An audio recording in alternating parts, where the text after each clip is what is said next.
Yeah, now we see and hear you. Very fine. Yeah, very cool. The victory of man over technology. Absolutely. Yeah, I think since it's already 8 p.m., 8 minutes after 8 p.m., and and there are no more people new joining. I think we can start now. And so first of all, you are all informed. We will record this event. So if you later on in the discussion, if you say something, this will be recorded and will be also uploaded on YouTube. But if you have questions later on for all the participants, you can just write them in the chat, and then I will read them out loud. So no worries or privacy concerns there. So yeah, now I will start the recording. And yeah, we are very happy to have Uri here. Uri is an Israeli comrade of us, and he's organizing the current Standing Together protests. He will give us some information about the foundations of the latest escalations between Israel and Palestine in the conflict. And yeah, and he has formerly also been a guest author for rosa-luxemburg-stiftung. So from there, you could also know him. And yeah, and I would just hand over to you, Uri. And we are very happy to have you here. Thank you. Thank you for the invitation. I think that these kind of international exchanges with similar-minded comrades and organizations, countries are very important. The strength of the international left lies in its international perspective, in the fact that we learn from the experience of one another and try to see how each of our work is relevant to the other. And this is what makes our international movement strong. So I thank you very much for this opportunity to speak with you, comrades, and tell you a little bit about the work that we are doing in Israel, and hear about the kind of peace and solidarity work that you are doing regarding the issue of Israel. I'm sorry. The audio is still not very good. We can I will hold the microphone like so. Is it better? Can you hear better like this? Maybe a little bit. I think, yeah, but I think it's better. Yeah, thank you. Okay. Sorry. My name is Uri Weltmann. I live in Tel Aviv. I'm the national field organizer of Standing Together. In Hebrew, it's called Omdim Beyachad. In Arabic, it's called Nafefman. Standing Together is a grassroots political movement, a Jewish Arab socialist movement that is active inside the state of Israel, uniting both Jewish as well as Arab Palestinian citizens of Israel, working together to achieve Israeli-Palestinian peace, to achieve social justice and workers' rights, and to achieve equality for the different people who live in our country. Equality between Jewish and Arab Palestinian citizens of Israel, equality between women, LGBT equality, immigrant and refugee equality, and so on. We're a relatively young movement. We have been around for 6 years. The movement is more than 2,500 members strong, more than 2,500 monthly dues-paying members. It is organized throughout the state of Israel with local groups existing in various cities and localities, also in university campuses. For the past 2 weeks, we have been very much involved in organizing on-the-ground protests against the violent escalation that the Israeli government has initiated, calling for ceasefire in Gaza, calling for an occupation, calling for stopping war, violence and racism within Israeli society. What I would like to do is to contextualize a little bit the current political situation in Israel, which has made headlines throughout the world media, but this contextualization might help comrades better acquaint with the situation and to assess current relations of power and what can be done in Europe or in Germany to better assist the movement for peace and solidarity. Is my audio okay? Is it okay now? I think it's better than before, but it's still some parts are missing. I don't know if you have some kind of settings where you can make your mic more sensible or so. Maybe that could help.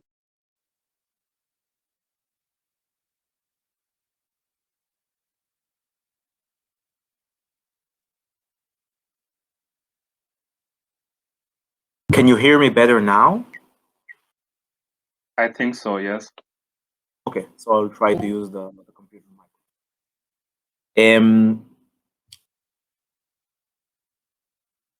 To understand the current situation in Israel, we need to go back. After the founding of the State of Israel in 1948, some part of the territory of historic Palestine were occupied by the nearby countries, by Egypt and by Jordan. Israel, in the 1967 war, took over militarily, occupied these parts, what is now the Gaza Strip, what is now called the West Bank, the eastern part of Jerusalem, which is the Arabic part of Jerusalem, had militarily controlled these territories up until now, since 1967, but has not legally annexed them, nor granted citizenship rights to the Palestinians who live there. Basically, Israel has been maintaining for decades a military occupation of millions of Palestinians who do not have voting rights in the Israeli state and do not have civil rights because they are citizens of no state at all. This situation has formed the basis of the current discussion of the Israeli-Palestinian conflict and the ways to bring it into resolution.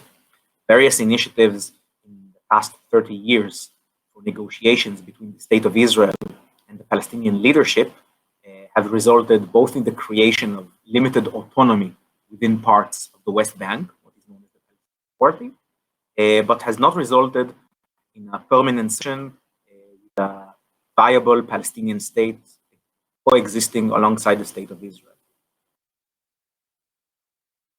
Indeed, ever since the current Prime Minister Benjamin Netanyahu entered office in 2009, that is 12 years ago, he has consistently pursued a rejectionist hawkish policy vis-a-vis the Palestinian question. His governments have expanded the Israeli settlements in the West Bank, had pushed forward for processes of bringing Israeli settlers into Arab-occupied East Jerusalem. And since 2006, even before Netanyahu rose to power, the Israeli governments have been implementing a siege in Gaza Strip. The Gaza Strip, where Hamas is the political faction which is dominant, has been under illegal military blockade with entrance and exit from the Gaza Strip under strict control of not the Palestinians, of Israel, and also in part Egypt, which controls some checkpoints. This has been the basis for occasional bursts of violence. Israel, whenever the Israeli government saw it is fit for its political purposes, have launched a war of aggression against the Gaza Strip. I mentioned earlier that I have been engaged with the rosa-luxemburg-stiftung. In the Facebook event inviting to this talk, there's a link to an article I wrote in 2014 analyzing the exploitation and the political theater around the previous war in Gaza, which was massive in scale, lasting more than a month, with a terrible human toll, especially on the Palestinian population in Gaza Strip. And it has been a case that the Israeli government, almost on a yearly or bi-yearly basis, launches military strikes, sometimes limited, sometimes more extensive, against the Gaza Strip. Gaza Strip is one of the most populous parts of the world, with millions of people living in a small part of land, encircled by Israeli border, without control of its seaport, without an airport, without even control of its border crossings. Goods that are transmitted into the Gaza Strip, for example, food, medicine, cement for construction, is all controlled by the state of Israel, which sometimes opens the gates, sometimes closes them based on its political interests. The ongoing occupation of Palestinian territories, not only a violation of the national law, of UN resolutions, the human rights of the millions of Palestinians that are both denied of the right to national self-determination at their own independent state, but also denied of basic rights, such as the freedom of movement, the freedom to religious worship. For example, the Al-Aqsa Mosque in Jerusalem, which is a holy site for Muslims, is controlled by the Israeli army, by the Israeli state, and sometimes limits access to it. The occupation is not only a gross violation of human rights and international law, the occupation has also created a terrible social and economic toll on Israeli society. Israeli society is one of the most unequal societies among OECD countries.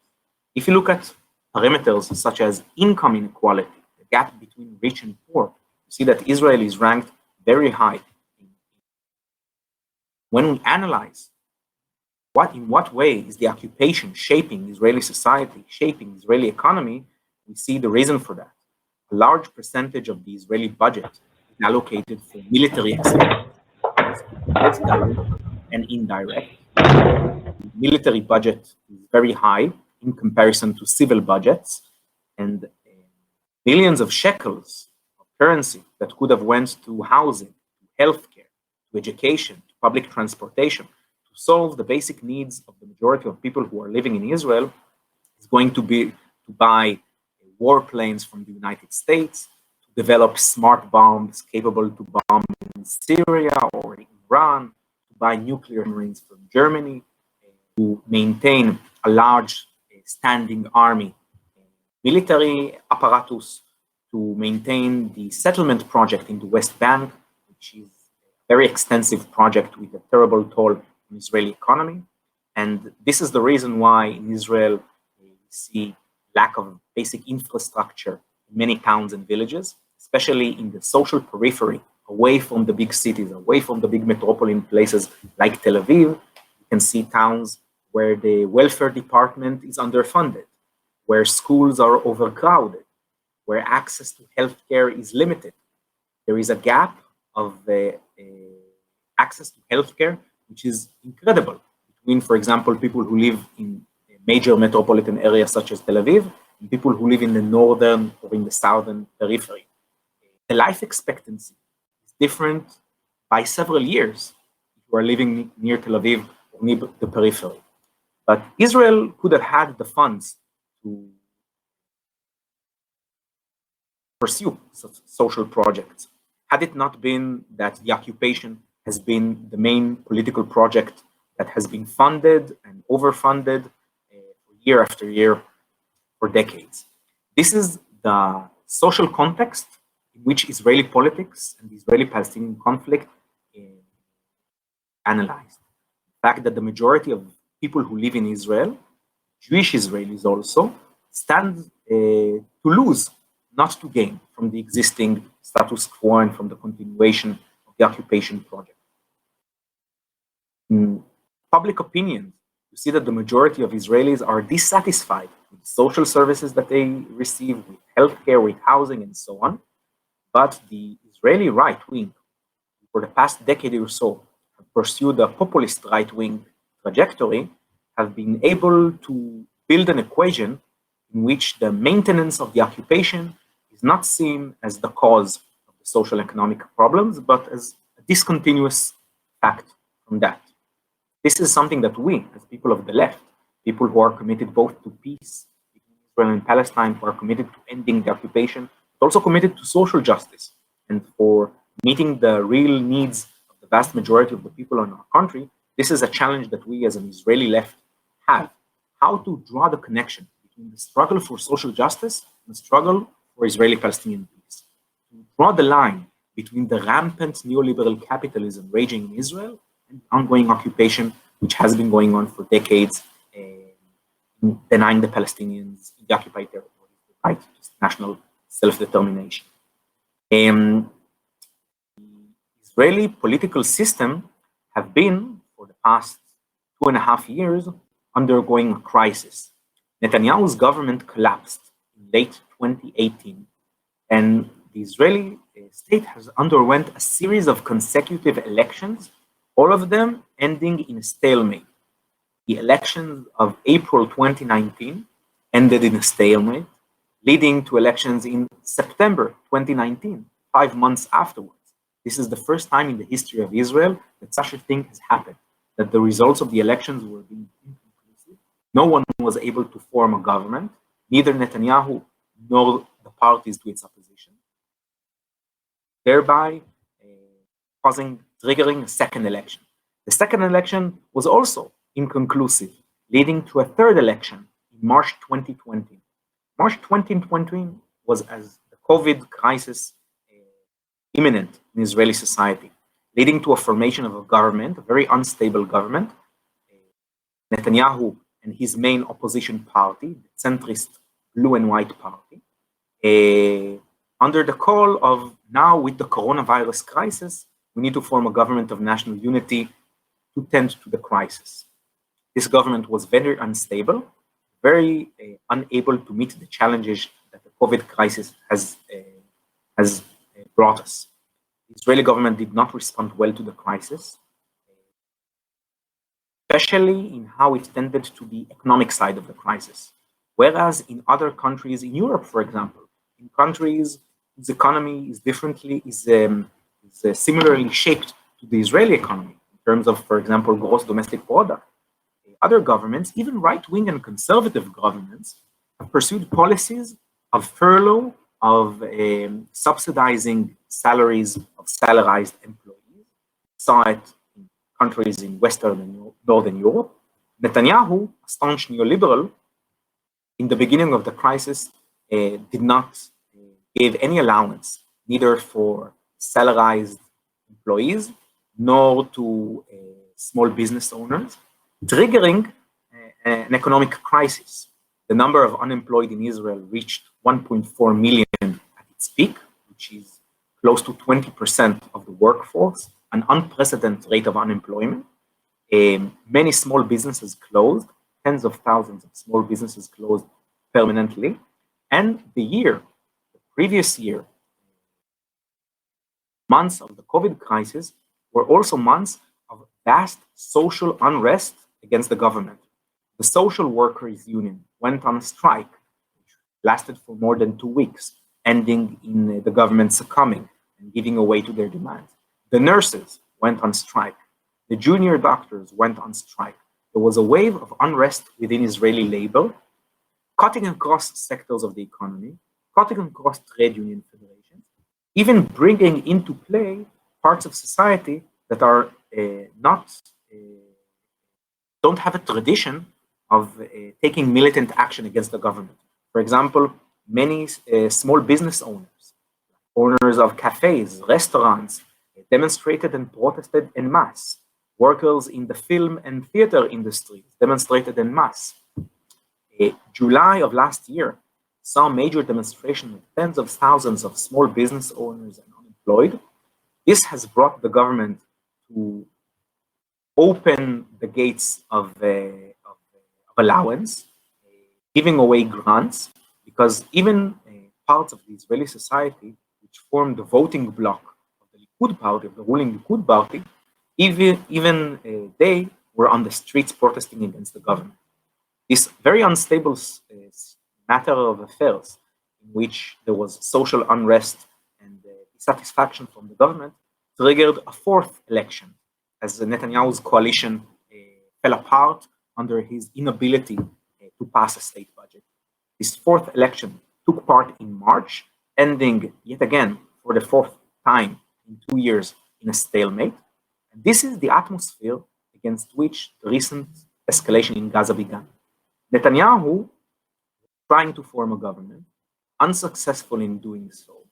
His opponents were now trying to form a government that would exclude him, but Netanyahu, still serving as the prime minister of the interim government, took matters into his own hands. Past few weeks, we saw that he consistently, deliberately, and in various arenas tried to turn on the heat, to turn on tensions, to engage the Palestinians violently, and to manufacture the kind of result that we saw unfolding before our eyes for the past 2 weeks. For example, Netanyahu helped bring into the Knesset extreme right-wing militant faction of the settlers called the Kahanists, named after their late leader, Rabbi Meir Kahana, who was a fascist right-wing politician, entering Israeli politics and entering the Knesset in the 1980s, but denounced by all parts of the Israeli political system at the time, even the Likud ruling party. Now Netanyahu, as the head of the Likud, had helped the Kahanists enter into the Knesset. He formed an alliance with an extreme right-wing politician called Smotrich, with an extreme Kahanist politician called Itamar Ben-Gvir, helping them get elected into the Knesset, counting on them to be his allies in forming a government. Itamar Ben-Gvir, the right-wing Kahanist, now a member of parliament, a member of Knesset, with unity, with media spotlight on him, with legitimacy by the main political party in Israel, by Likud, had tried to aggravate the situation in East Jerusalem, had tried to move into the Palestinian neighborhood of Sheikh Jarrah in Eastern Jerusalem, and him and his settler allies have been pushing on to dispossess dozens of Palestinian families who are living in this Arab neighborhood of Sheikh Jarrah in occupied East Jerusalem, helped by the backwind of the government. And Sheikh Jarrah in East Jerusalem has been an arena of struggle for the past month and a half. It has been an ongoing struggle for more than a decade, but the past month and a half had saw the struggle intensify as the emboldened settlers, with the backing of the government, created violent provocations in the neighborhood with the backing of military and police. This is one way in which Netanyahu have fomented fire on the ground. Another way in which he fomented fire on the ground is that during the passing month, which was the Muslims' holy month of Ramadan, in which every day they are fasting, and which is the holiest month of the year in the Muslim religion, Netanyahu has ordered the police to cause all sorts of provocation in East Jerusalem, targeting young Palestinians near Bab el-Amud, arresting them en masse, dispersing non-violent crowds with tear gas, with stun grenades, with indiscriminate arrests. Had peaked in Laylat al-Qadr, which is a holy day in the month of Ramadan, in which army and police have entered Al-Aqsa mosques, and TV screens throughout Palestine, throughout the Muslim and Arab world, throughout the world indeed, were filled with images of Israeli police throwing stun grenades, shooting tear gas into one of the holiest sites of the Muslim religion. 2 days before that, the last Friday of the Ramadan, which is a traditional day of pilgrimage to Jerusalem, the government blatantly violated both freedom of movement and freedom of religious worship when it prevented Muslims from praying in Al-Aqsa Mosque. This has been a way in which the government has deliberately fomented the conflict, fomented this escalation. And on Monday, 2 weeks ago exactly from this day, Israel has officially celebrated Jerusalem Day, which is the day in which, according to the Hebrew calendar, East Jerusalem was occupied in the June 1967 war. A traditional right-wing demonstration called the March of Flags, or the Parade of Flags, in which thousands of right-wing zealots raise havoc through the Palestinian neighborhoods of East Jerusalem, attacking violently bystanders, shops, and homes. The government did very little to stop this right-wing demonstration, violent demonstration, from taking place, even allowing it, in the beginning, to pass through a route which went through Palestinian neighborhoods knowingly that it would provoke violence, especially in the month of Ramadan, especially considering what happened in the Al-Aqsa Mosque, especially considering the provocation of the settlers in East Jerusalem.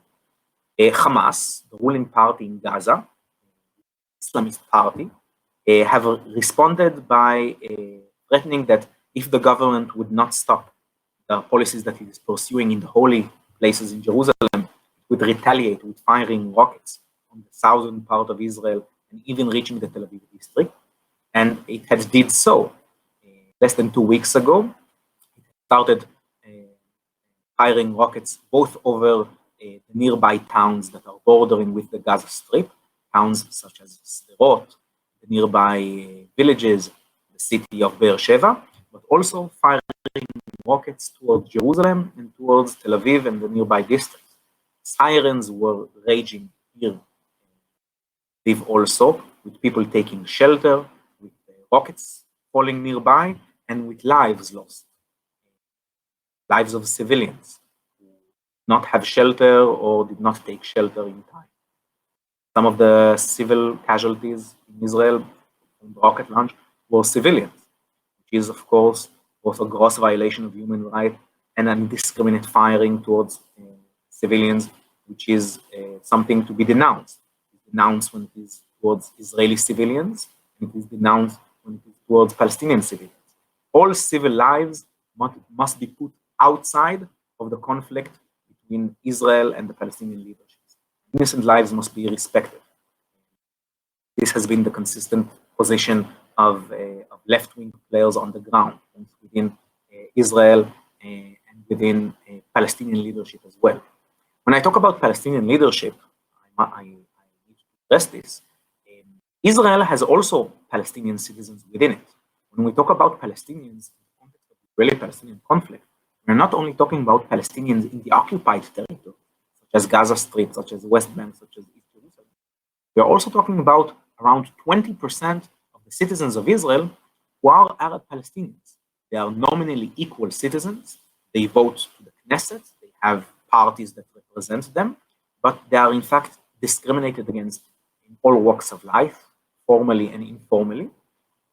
Our movement, Standing Together, is a movement that unites citizens of Israel who are both Jewish or Arab Palestinians, working inside the existing state of Israel, inside the pre-1967 borders, to achieve social and political transformation within this society. And even the leadership of the Palestinian minority within Israel denounced targeting of civilians when it is Jewish Israeli civilians, naming it harmful to the Palestinian cause, as well as undefendable from humane and moral reasons. As the rockets from Gaza were firing on Israel, Israel was, of course, quick to bomb Gaza Strip, demolish entire buildings, to target indiscriminately neighborhoods under the guise that these were military targets. But we saw the footage. We know that Gaza Strip is one of the most populous, densely populous places in the world, that indiscriminately bombing from the air and from ground artillery, which is inaccurate, entire neighborhoods in Gaza City and in other towns would necessarily lead to innocent lives being lost. Indeed, the numbers of lives lost in Gaza is terrible and high, and the percentage of those killed are children, are minors, some of them only a few months or a few years old. So the rhetoric that the official Israeli establishment uses to justify the kind of military venture it is pursuing in Gaza Strip is strictly not meeting the facts. The fact that when you bomb such a densely populated civil population, you will definitely target and definitely cause harm, life, harm, and destruction to civilian population as well. This has been a knowing policy of the Israeli government, and the Israeli left have been quick to take action on this. My movement, Standing Together, as well as other peace organizations, from the first day of the bombing, we took onto the streets calling for a ceasefire, calling to de-escalate the situation, putting the blame on the policies of the Israeli government that have triggered this escalation, and calling to stop the current state of affairs.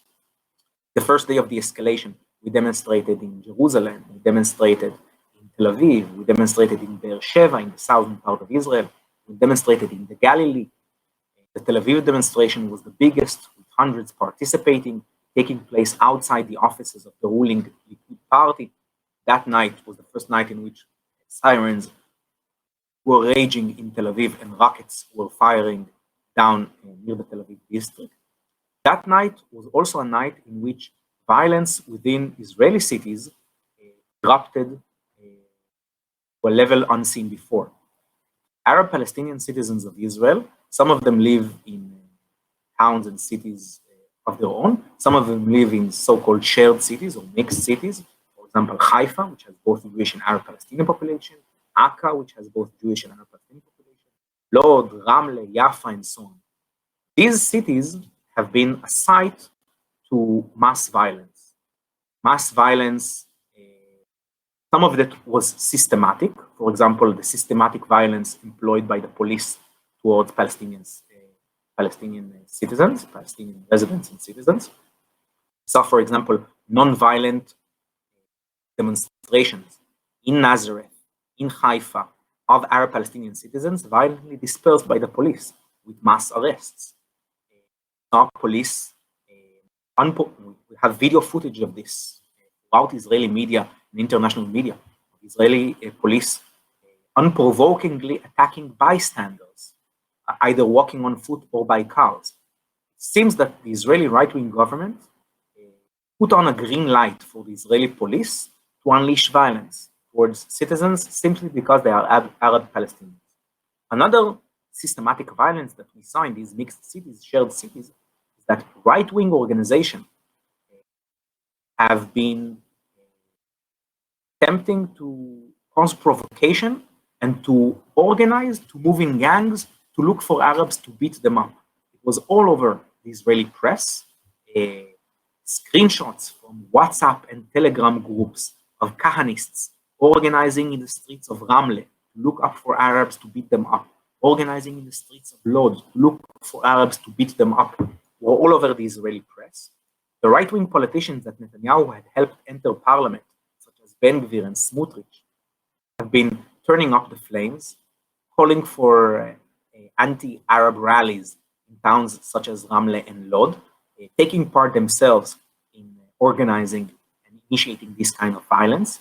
So cities such as Jaffa and Lod, which are located inside the state of Israel, have been a site of street fighting, have been a site of lynching, have been a site of violent attack, of civilian versus civilian violence, both police versus civilian violence, but also civilian versus police, civilian versus civilian violence, sometimes organized by right-wing extremists, sometimes initiated by Arab citizens which have indiscriminately vandalized and attacked buildings, cars, Jewish bystanders. In Akka, in the northern part of Israel, a Jewish citizen was lynched on the street by an Arab mob simply because he was Jewish. Jewish restaurants were burned. Even a progressive theater jointly owned by Jews and Arabs was burned down. In Lod, cars were burned down. In the city of Bat Yam, which is a Jewish city, an Arab driver in a car was surrounded by a crowd of Jewish extremists who took them out and beat them down. It was a lynching filmed live and screened live in Israeli television. So throughout Israel, we saw intercommunal violence in a level unprecedented. This is also an aspect of this escalation. An aspect that is, of course, not to be disconnected from the escalation launched by the Israeli government against Sheikh Jarrah in Jerusalem, against Al-Aqsa Mosque in Jerusalem, against the Gaza Strip. The eruption of violence within Israel is the flip side, is the other side of the coin of the eruption of escalation the Israeli government has initiated. And like that, like the fact that the Israeli government, we believe, bear responsibility for the eruption of violence in the occupied territories, we also put the blame on the Israeli government in the eruption of violence within the state of Israel itself. The government did not bring the police in to calm things down.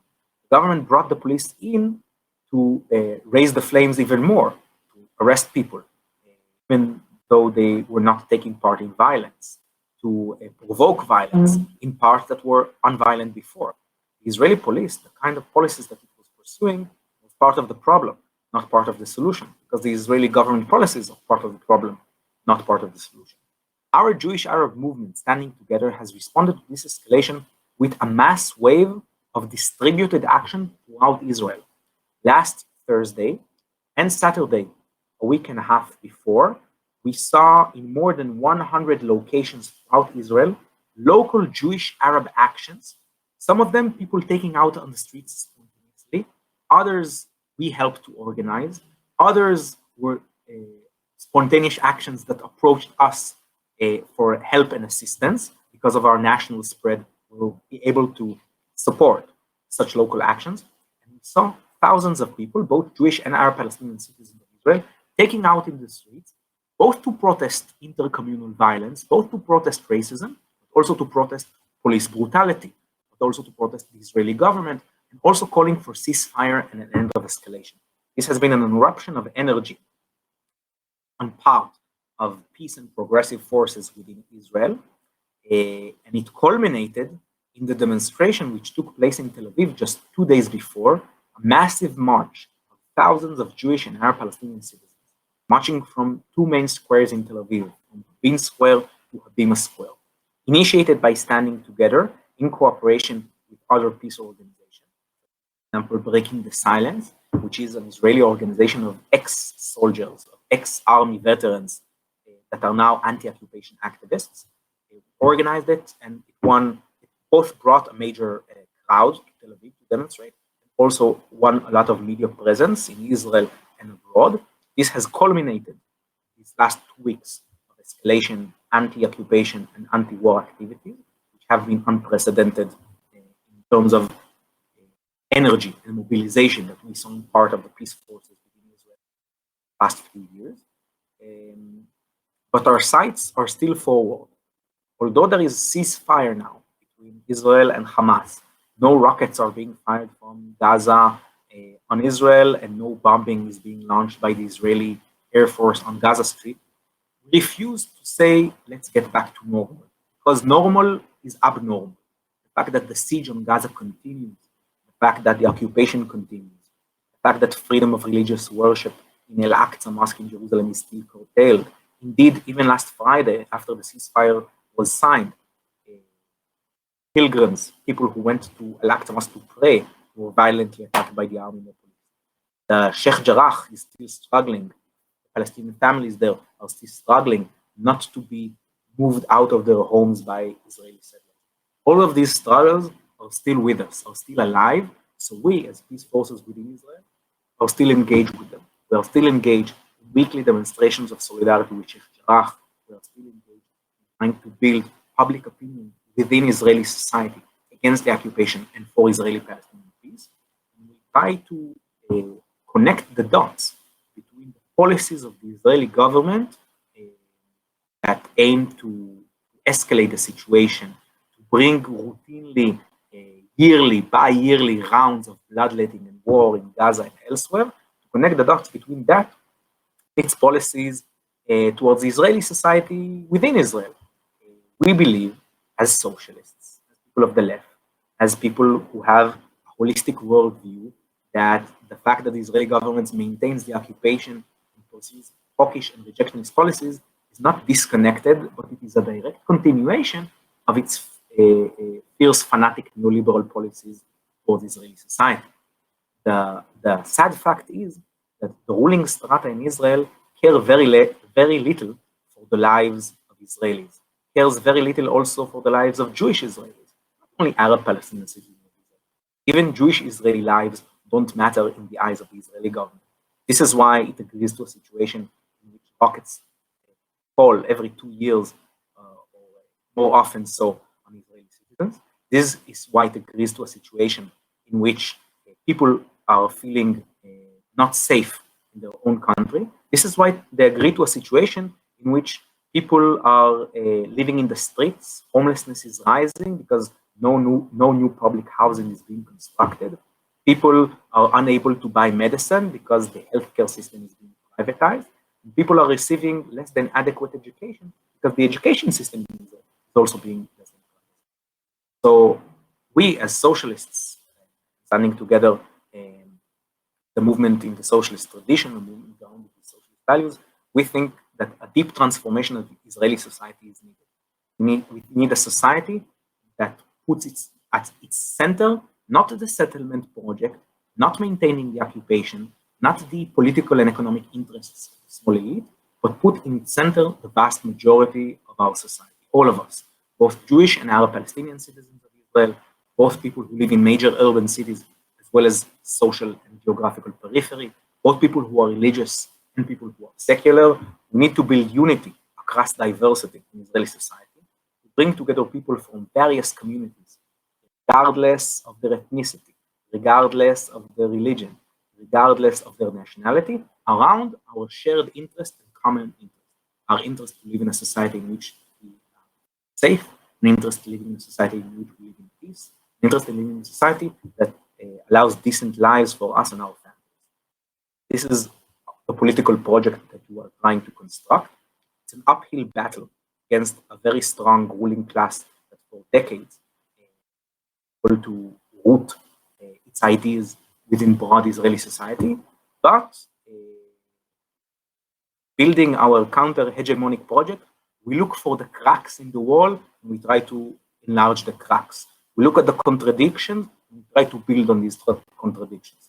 And opposition to the Israeli government, like we saw in the coronavirus crisis, in this year of social unrest, is possible, is happening, sometimes even in mass. And it's our role as a interventionist movement, as a movement of activists, as a movement that not only mobilizes people, but also organizes them, build political power to be in this struggle, help lead them, help organize them, help broaden them, and help connect them. And the solidarity of other similar-minded organizations and individuals abroad, such as yourself, Solid, the Linke Party, and the European left in general, and the peace and solidarity movement in general, is a great source of strength and encouragement for us, knowing that we are part of a broad camp. This is my introduction, and I apologize if it took a little long, and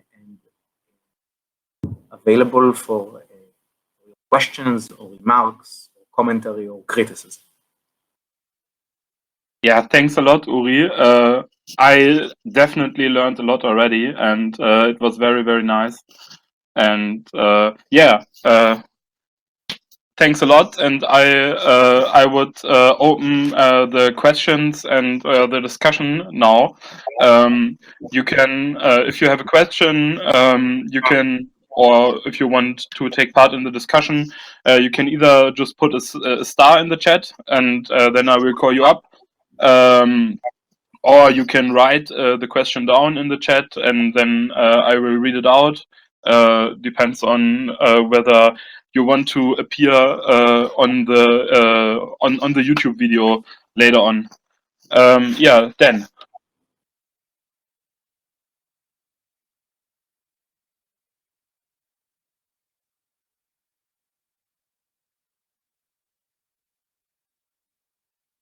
You are still muted.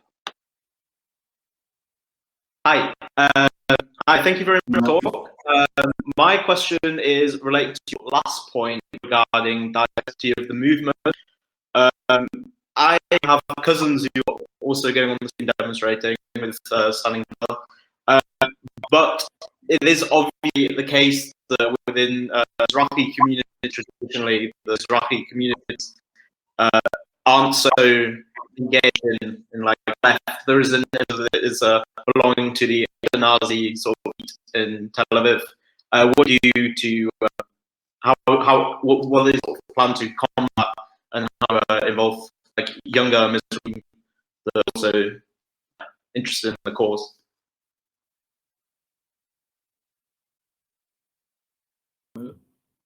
Like Dan mentioned in his comment, Israeli society is very diverse and very stratified.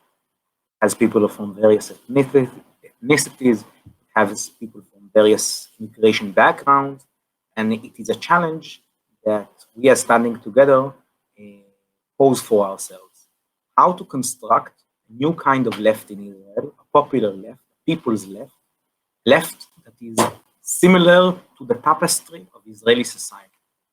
The majority of organizations, the traditional left in Israel, have focused solely on organizing people in major urban cities, or organizing people who are middle class, or organizing people who are university educated, or organizing people who are secular, and so on and so on and so on.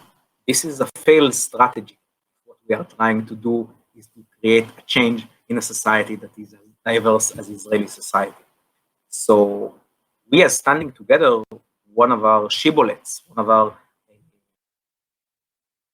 founding principles is to construct a people's left in Israel, a left that is as diverse as the society in which we are living. By diversity is not only diversity of having Jewish as well as Arab Palestinian members, but having religious as well as secular members. Having people who live in the northern and southern periphery, not only in Tel Aviv or other big cities. Have people from Mizrahi background or Ethiopic background, not people only from Ashkenazi background. That is, having people whose families immigrated to Israel from North Africa or Arab and Muslim countries, and not only from Europe. It's a challenge, but it is a challenge that we as a movement are determined to grapple with. One of the ways in which we are doing this is by strategically orienting towards struggles that engage with diverse strata of Israeli society. For example, the struggle against police brutality in Israel, the struggle that relates to the daily lives of people from various communities. Arab Palestinian citizens of Israel suffer from police brutality. Us, but also Ethiopian people from Israel suffer from police brutality. Current young generation of Ethiopian people is a criminalized generation. The percentage of Jewish Israelis whose families immigrated to Europe in Israeli prisons far exceeds their percentage of the general population. It's a criminalization of an entire generation, a racialized and ethnicized criminalization, and the young Ethiopians suffer police brutality. People from former Soviet Union, Russian-speaking immigrants to Israel suffer more from police harassment, others, and so on. So, for example, our involvement in the struggle against police brutality has the potential to connect with people from various communities and various stratas of Israeli society and build unity where other traditional players of the Israeli left have not been present. 2 years ago, a young 16-year-old Ethiopian called Solomon Taka, living in the northern town of Yat Chaim, was shot to death, unprovoked, by a police. This sparked a protest by the Ethiopian community in Israel, massive demonstrations, very militant demonstrations on the streets in various cities, in Haifa, in Beersheba, in Jerusalem, in Lod, in Ramle, in Tel Aviv, and elsewhere. We are standing together, for example, was the first movement to respond on the ground, being there with the Ethiopian community in their very first demonstrations. The color of standing together is purple, which is our trademark color. And throughout the protest, suddenly started to pop up purple signs that our comrades brought there, not only to hold for themselves, but also to hand out. Some of these protests by the Ethiopian community in Israel, Standing Together was the only non-Ethiopian organization calling on the public to participate in them, show solidarity. It is not only the struggle of Black Jewish Israelis, of Ethiopian Jewish Israelis, but it's the struggle of all of us. And it was picked by the right-wing press. Makor Rishon, which is a prominent right-wing Israeli newspaper linked to the settlement project, have put on its front page cover an expose of Standing Together. Standing Together, the purple movement behind the violence of the Ethiopians on the street. trying to portray as if standing together was the initiator of violence. Of course, very racist toward the Ethiopian community, because it looks at them as objects to be manipulated by Machiavellian left-wing movement, rather than a community with its own leadership, with its own agency, with its own capacity that went on the street to demonstrate with. But it comes to show how unconventional it is in Israeli society for a movement of the left to engage with communities on the ground, in the streets, on issues that relate to their lives. A second example, and with that I will close, struggle in the northern part of Israel. There's a river called the Asi River near the town of Dimona. Near the town of Bet Shean. Dimona is in the town. Bet Shean is a predominantly Mizrahi town, and young people from Bet Shean found themselves excluded from being able to enter the Asi River, because the nearby kibbutz, which is a cooperative village traditionally formed by the Israeli Labor Party, have encircled with fences the village, the river, as it passes through the kibbutz. And it has become a political issue. Is it allowed for young Mizrahi youngsters from Bet Shean to go and visit the Asi River? It was framed as a cultural issue. Ashkenazi people of the kibbutz not allowing the young Mizrahis from Bet Shean to enter the river. We as a social movement said, before everything, it is not only a cultural issue. It's a question of whether the nature belongs to all of us, whether the resource of the land belongs to everyone, or one community can say, this is mine, this is private for me. And we, for example, as a principled position, we support the struggle to open the Asi River for all. We participate in their events, we put out a solidarity statement, and this has caused a lot of debate among the Israeli left, because the traditional organization of the left did not want to align with the people of Bet Shean. They aligned with the kibbutz movement traditionally being considered part of the left. But we are standing together, being committed to building a people's left, a popular left as diverse as the society in which we live, say there is a just struggle here around distributive justice, the struggle led by young Mizrahis from a periphery town in the north. We stand with it. So standing together means not only standing together Jews and Arabs, it also means standing together with the Ethiopian community as a struggle with police brutality. It means also standing together with Mizrahi youth as they fight for distributive justice. This is the kind of new spirit and new direction and new course that we as a relatively new movement try to chart for the Israelis. Thanks a lot for your explanations. I think the next question is also a little bit connected to that. The next question would be, what does grassroots movement mean? At the same time, could you talk a bit how standing together is organized? Okay, the two questions are intimately related. We believe in standing together that is incredibly important not to be satisfied merely with mobilizing people on the streets.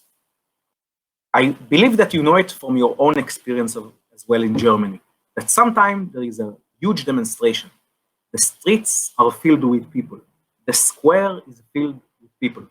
But the squares that fill can also be emptied. A demonstration that is very militant and very energetic on the weekend, as the week begins, this energy can disperse into air.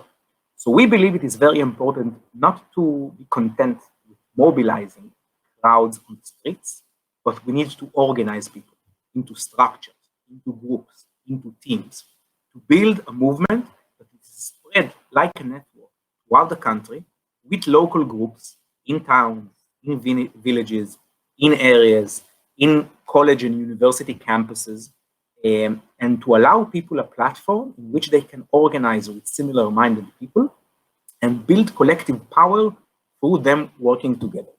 Now, as people of the left, like Linksjugend Solid, like Standing Together, coming from the socialist tradition, this sounds like almost trivial. Of course, there is power in collective action. Of course, we need to organize and build groups in order to have capacity to change things in the world. But after 35 years of neoliberalism, with an atmosphere of individualism, with an atmosphere of atomism, with the traditional organizations of the left being broken down. In Israel at once, the late 1980s, had a percentage of organized labor, one of the highest in the world. Now it is relatively small. Most of the workers in Israel are not unionized, are not organized. Once it had very powerful Social Democratic Party, the Labour Party dominated in Israel the political system many years. Now, the previous elections, it seems at times it almost needs to struggle to pass the threshold barrier of 3.25% in order to enter parliament. So all the traditional organization that says organize, collective action, all of them have been on the decline. So our message of organizing people, and this is what we mean by grassroots, have been almost a new concept in Israeli politics in the past few years. We have been reinventing the collectivist tradition, reinventing the concept of building a movement in which people organize and build capacity. Now, of course, there's unions organizing, trade unions, some of them militant and left-wing, and we cooperate with them. But the concept of building a movement that is multi-issue, we are not only a peace movement, not only an anti-racist movement, but we are a movement that is multi-issue, engaging environmental work, with feminist work, LGBT rights, anti-occupation. Every issue can be our issue because every issue is a people's issue, and every people's issue is an issue of our movement, which try to organize people and build power. So we try to, by employing tools and techniques of community organizing, by building effective teams, by developing local leaders, by training people, giving them tools how to better organize their groups, how to better identify people with leadership potential and develop them into leaders, how to grow people, how to have one-on-one conversation. The basic tools of community and political organizing, we employ them en masse. This is what we mean by being a grassroots movement. We are not an electoral party. We don't contest parliamentary elections. We do contest student union elections, by the way.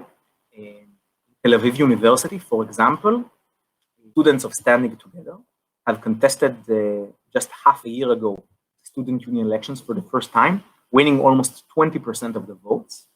In the Hebrew University in Jerusalem, we contested the student union elections, also achieving a good result and having a Jewish-Arab fraction in the student union. This is something that we are doing, trying to build power from below in local political institutions. 1 foot inside the political institution and 1 foot outside in the street, organizing people. The way that our movement is organized is mainly through our local chapters, which we call circles. Tel Aviv Circle, the Jerusalem Circle, a circle in the Negev, which is the southern part of Israel, and so on. Our circles in the campuses. But we also have issue-based circles, a circle around the issue of climate justice.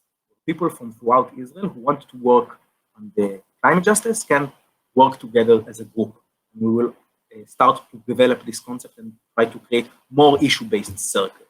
Perhaps a circle around the question of feminism, where people who want to engage with this issue can work together. Perhaps a circle around the question of healthcare.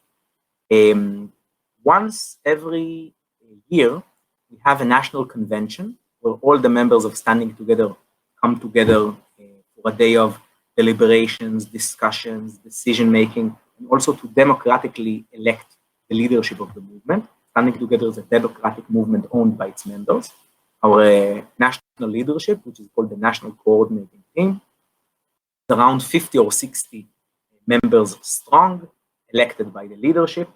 We have a smaller leadership team called the Secretariat, which is around 20 members strong, elected from inside the National Coordinating Team.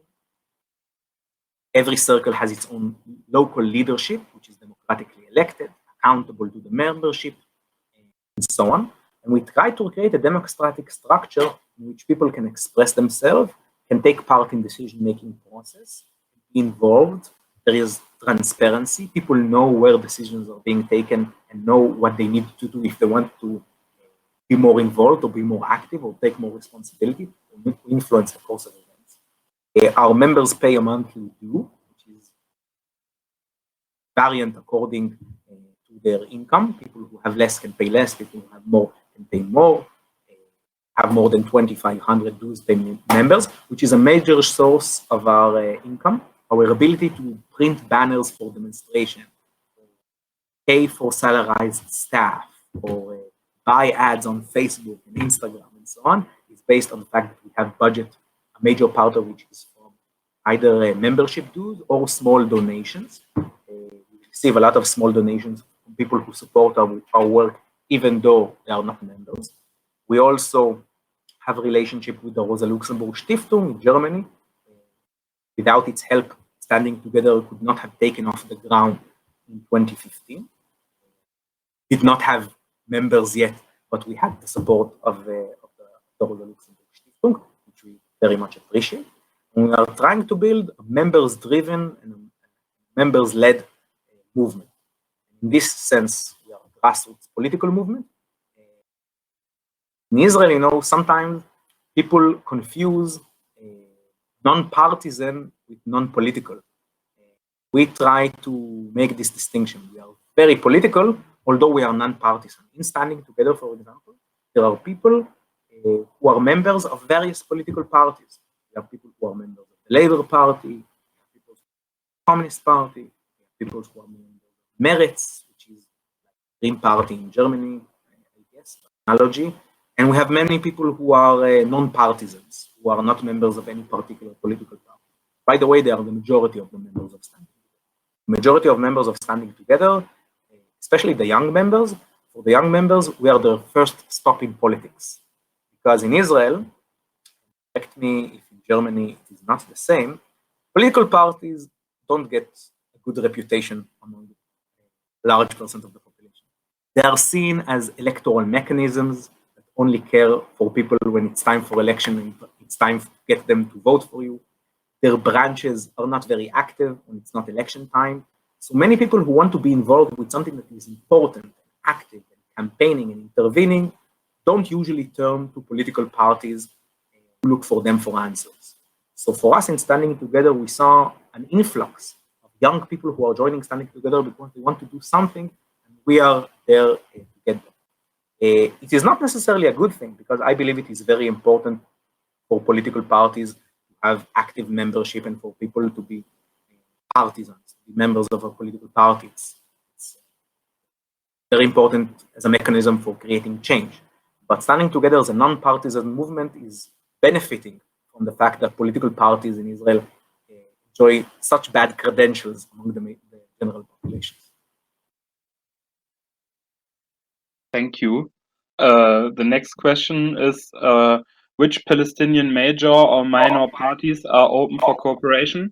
I guess the major ones, Hamas, Fatah, PFLP, DFLP, are critical of working together with Israelis.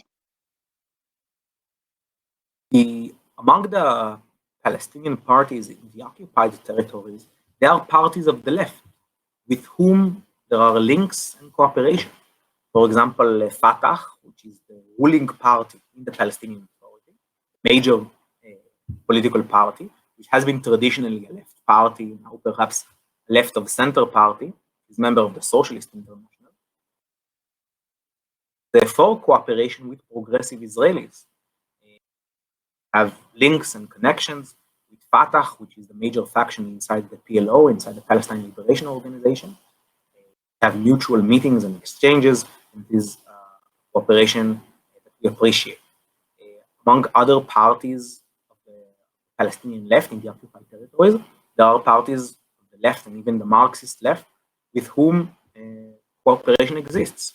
The Palestinian People's Party, PPP, previously called the Palestinian Communist Party, is a party that comes from the communist tradition and has traditionally maintained links with left actors within Israeli society. Inside Israeli society, by the way, there are also Palestinian parties. Like I mentioned earlier, around 20% of the citizens of Israel are Arab Palestinians with voting rights to the Knesset. They have their own parties representing them. In the Knesset, there are 4 different Arab parties, two nationalist parties, one Islamist party, and the Hadash, Democratic Front for Peace and Equality, which is the electoral formation in which the old Communist Party of Israel is currently part. And Hadash is for cooperation between Jews and Arabs. The others don't exclude it, although they are themselves don't practice it, but they don't exclude it.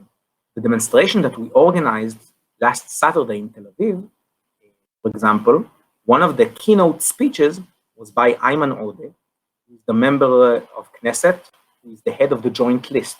The Joint List is the coalition of several Arab parties. He heads it. Up until a few years ago, the Joint List was the third biggest faction in the Knesset, the third biggest fraction in the Knesset. Now, in the elections in March, it has declined in power because of rupture, internal rupture within the Joint List.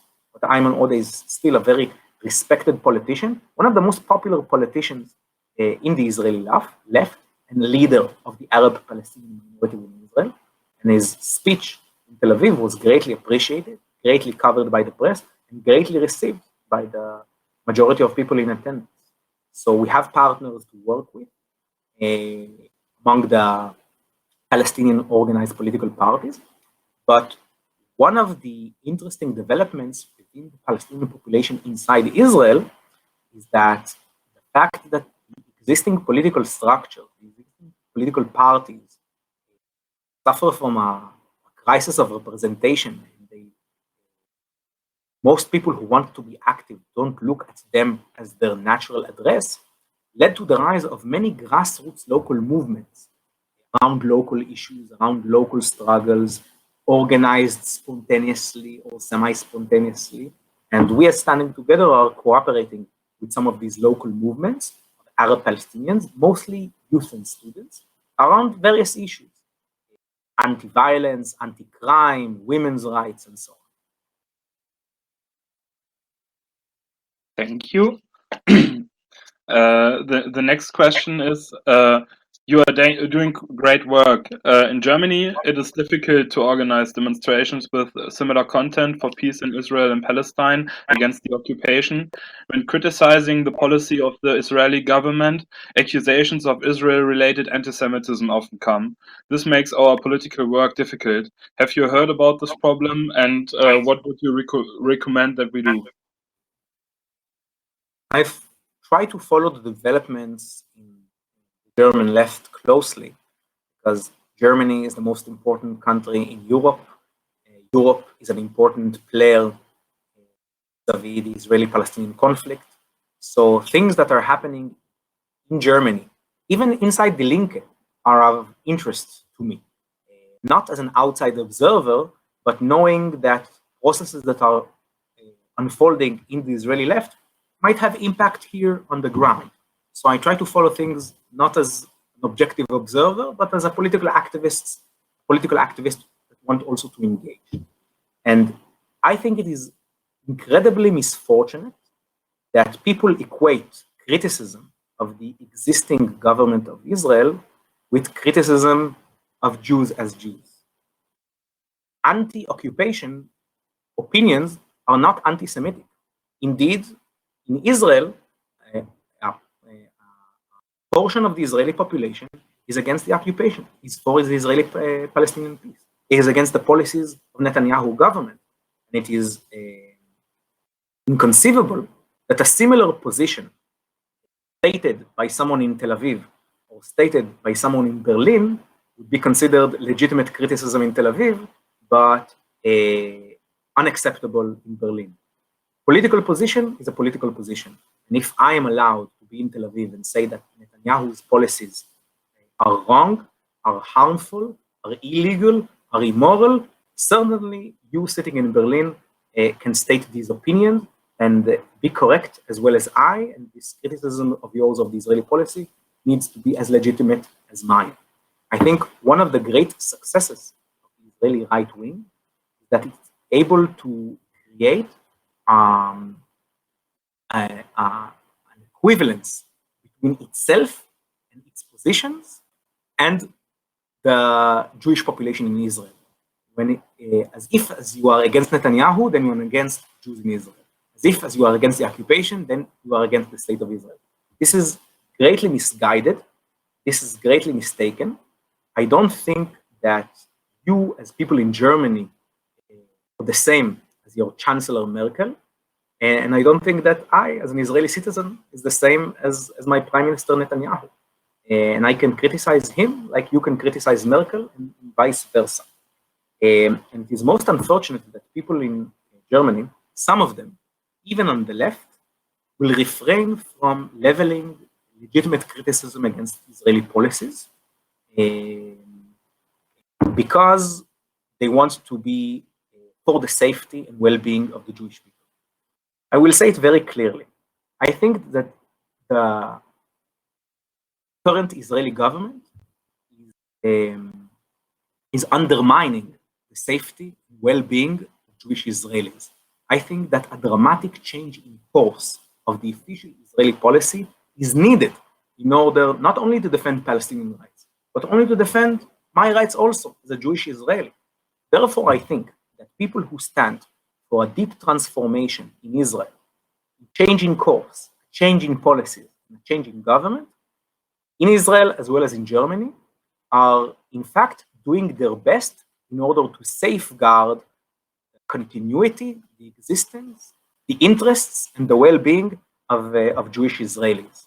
And it needs to be stated very clear, because it's misfortunate that even some politicians from the German left party in the past 2 weeks have taken position that have diverted from the traditional anti-militarist approach that the German left is so proud of, and myself as an internationalist so proud of that the German left has traditionally taken. I think that arms exports are undermining Israeli security. I think that the fact that nuclear submarines, airplanes, that bombs exist within Israel in order to strike Syria, strike Iran, and strike Gaza is not defending my life and the life of my family here in Tel Aviv, but they are in fact encouraging the Israeli government to pursue militarist adventures in the region against the nearby peoples.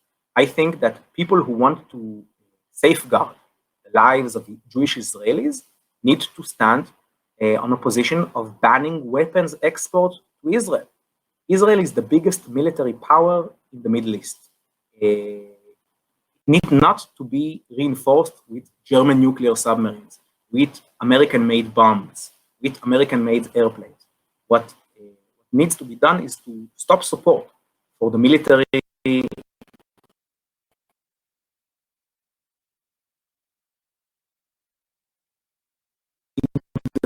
industries within Israel, to stop support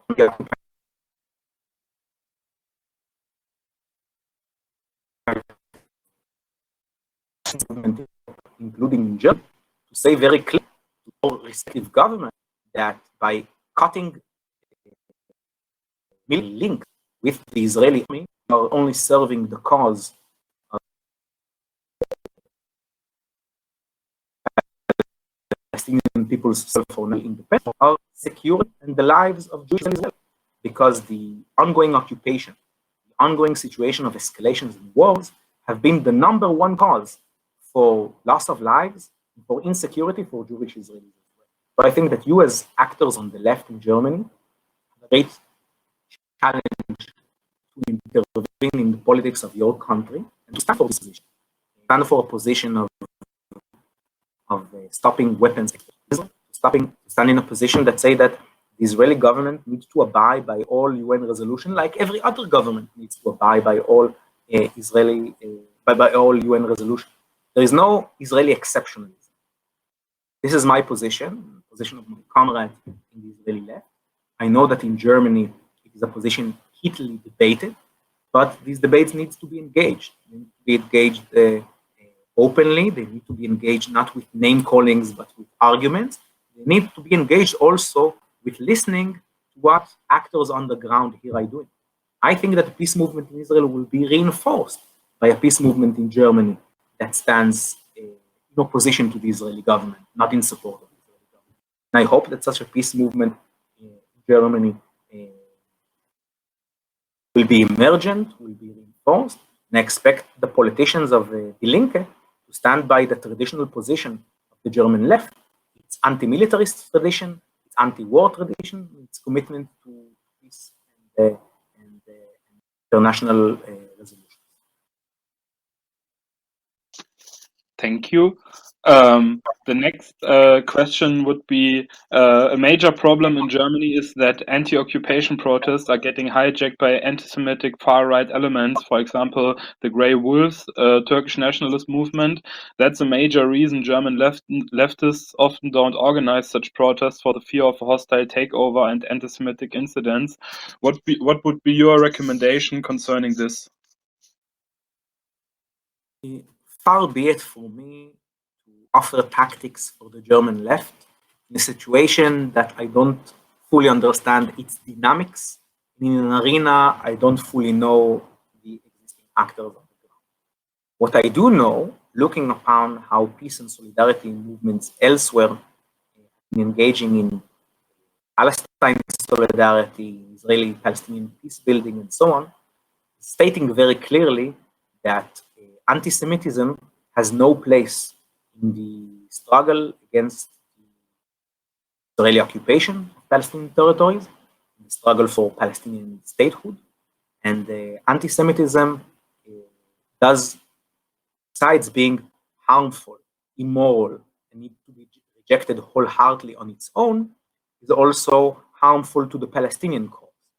Other peace organizations abroad have put out statements against anti-Semitism and against the entanglement of anti-Semitism with solidarity with support for peace in the Middle East. These are voices that are need to be made clear all over, including in Germany. I believe that position stated in Germany. And the question of how to distance yourself or prevent being hijacked by other players on the ground is a question of tactics that I feel and don't have the capacity to answer. But but I do know that a principled position need to be taken is a clear distinction between being against the occupation or being against Jews, being for Palestinian statehood, being the occupation, or being bigoted towards people because of their religion. These things that need to be hermetically differentiated, and it is one of the challenges that you are working with, that I am aware, one of the complexities in the arenas in which you as people of the left in Germany are trying to work in.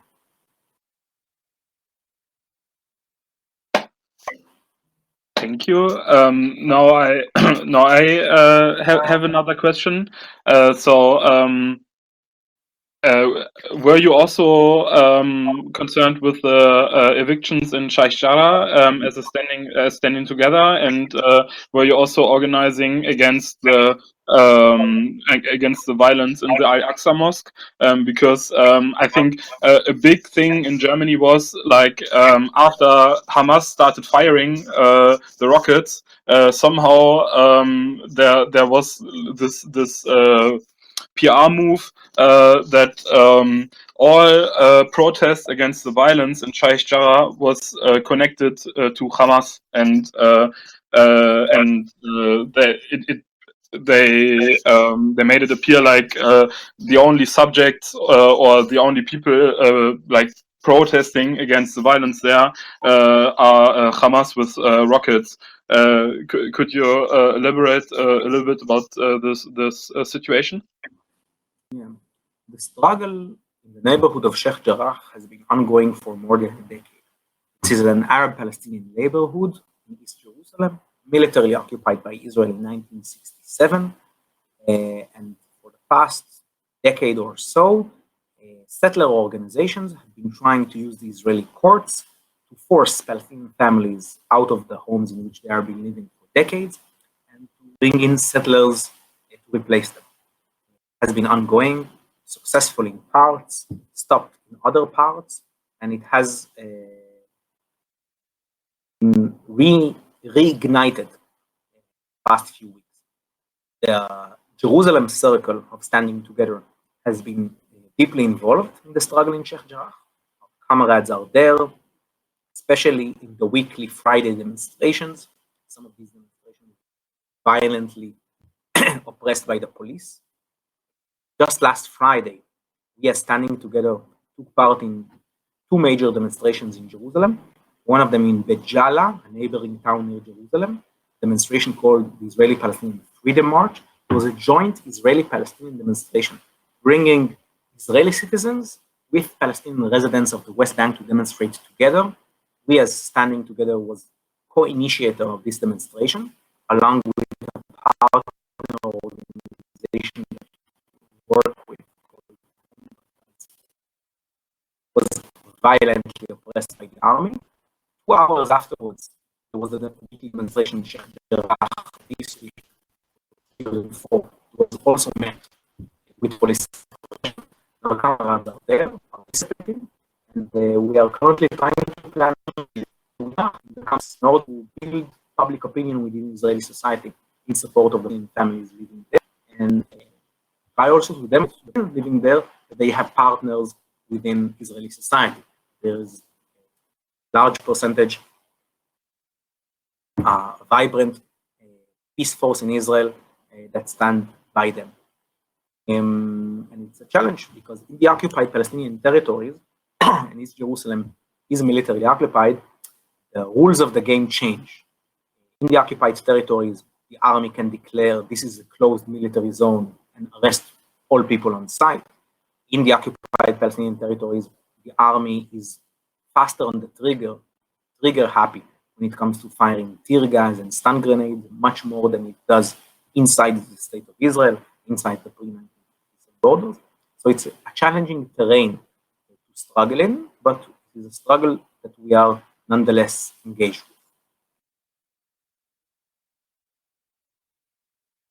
with. Okay. Thanks a lot. I think this made a lot way clearer. And I have another question, and I read about a general strike from the Palestinians in response to all of the violence. Were you also involved in that as Standing Together? And can you tell us a little bit about that? Yes. On Tuesday, there was a general strike. They also took part in the occupied Palestinian territories, but we, as a movement active inside the state of Israel, intervened among the Arab Palestinian population inside the state of Israel. It was supported by the umbrella organizations of the Arab Palestinian minority in Israel. Commerce strike, people closed down their shops and did not open their shops, their businesses, their restaurants, their place of business. Many people did not go to work. Was very well received within the Arab Palestinian minority in Israel. In some neighborhoods, in some towns, almost 100% success. We are Standing Together called for the support of this general strike, which is important politically, important as a non-violent tactic, important as a weapon of struggle that engages people. Our comrades participated in several demonstrations that took place in Haifa, in Jaffa, and elsewhere throughout the day of the general strike. We helped to build it, helped to build public opinion towards it, and so on. And this weapon of general strike of the Arab population in Israel is a weapon that just is non-violent. It engages with people, it organizes them, or mobilizes them, rather than just passively asks them to do nothing and to look at others who are organizing. And I think it's a good tactic employed by the leadership of the Palestinian minority within Israel. When conditions are proper, it's a good tactic to employ. Thank you for your answer. Dan wants to say something.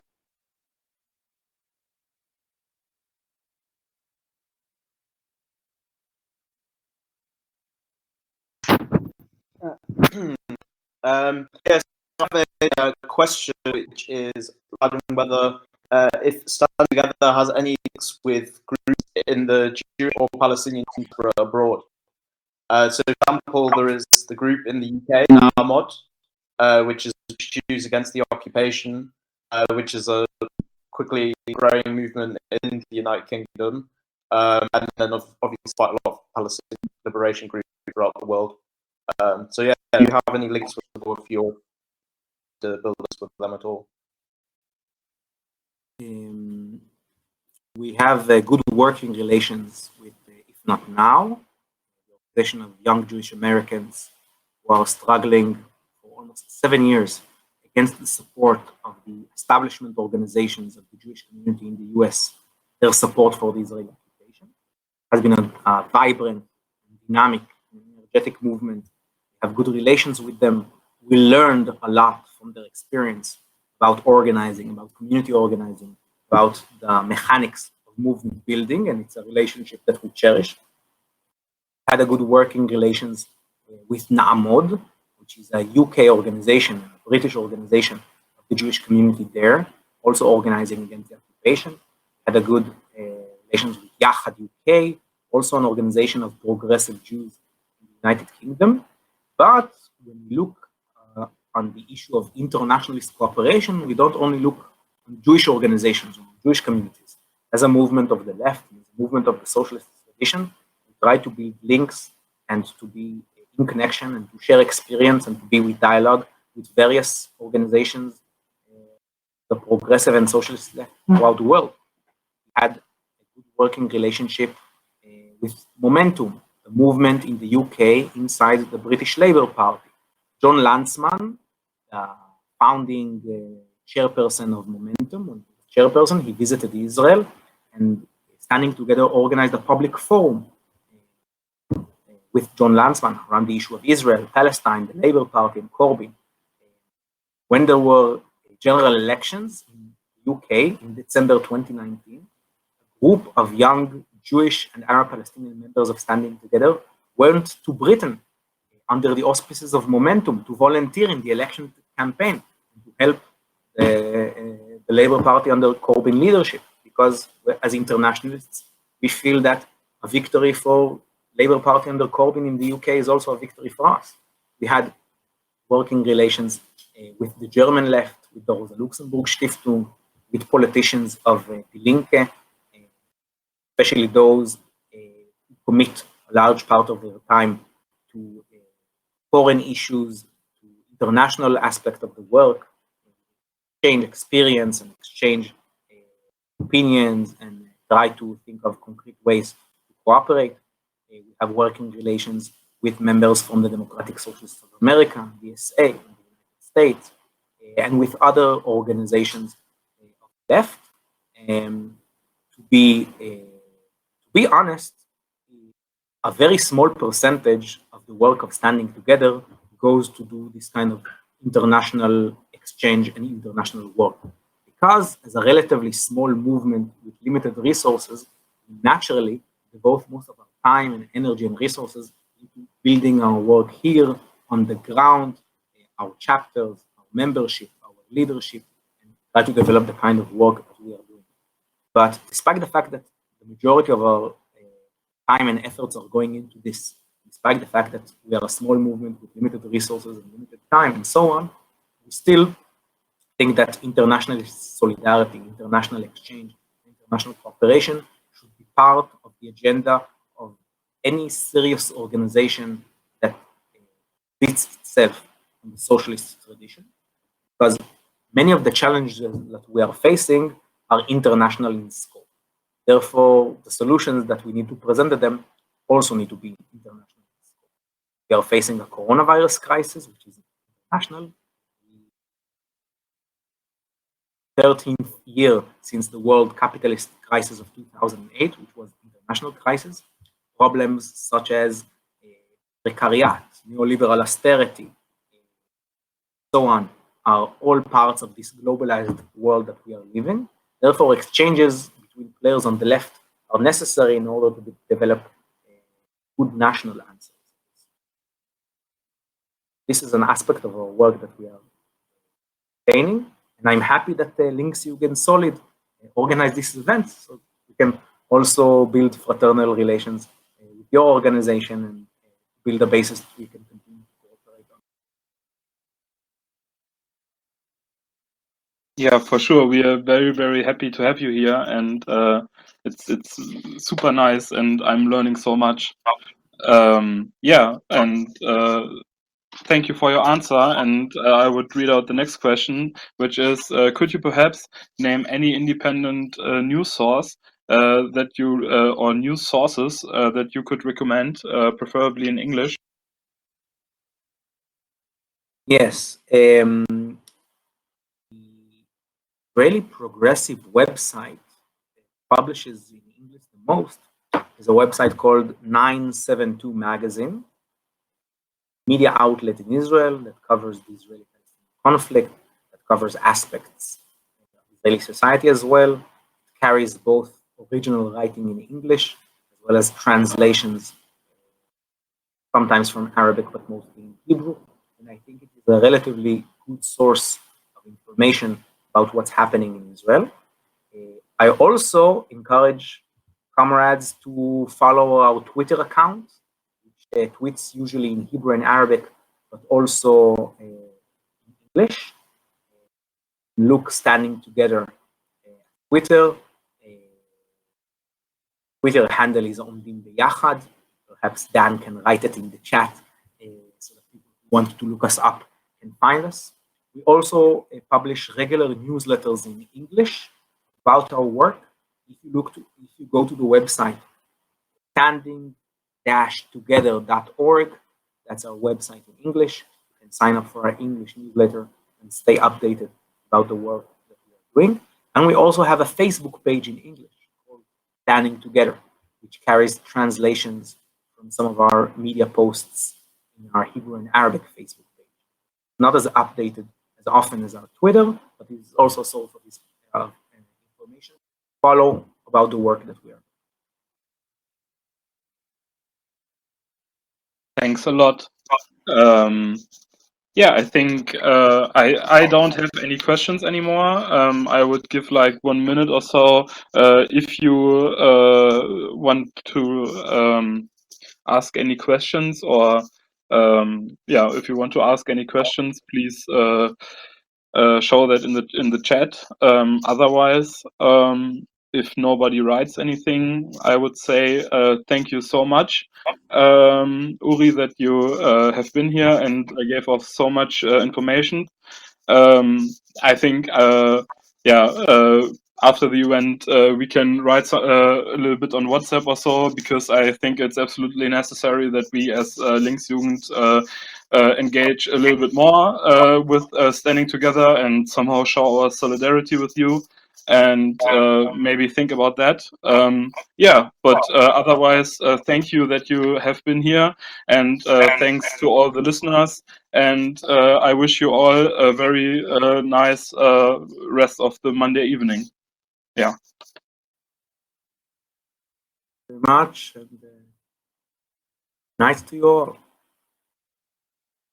Yeah, I'm cool. sure that that this is not the end of our exchange. That earlier, internationalist exchange is very important for us. That we have a lot to learn from the experience of one another, from what works, and what doesn't work, and to help each other overcome each other's challenges. Another thing, perhaps, I recall now, in the Facebook event that published this talk, there was not only the link 2014 article I wrote for rosa-luxemburg-stiftung in English about the roots of the previous wars on Gaza. There was also a text of a talk I gave in 2015 to the Federal Committee of the Linke that deals with the question of the German left, the international left, the Israeli peace movement. It draws a bit around the matters that were raised in one of the questions in the discussion about how to engage in Israel and Palestine when the accusations of anti-Semitism are constantly being leveled against. I developed that in that talk. Perhaps that might be also a reading of interest to comrades who want to deal more with this question. Yes, I have that definitely on my reading list. Yeah, I will read that for sure.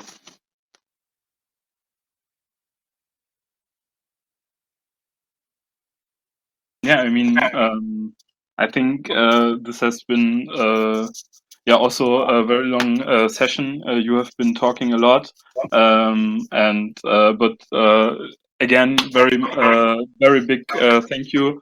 And yeah, let's just write in the next days, and I will think about something, or we can think about something together. What we can do to support you from Germany. Thank you all. Have a good night. Thank you too. Then I would close the session. Have a nice evening, everyone. Goodbye.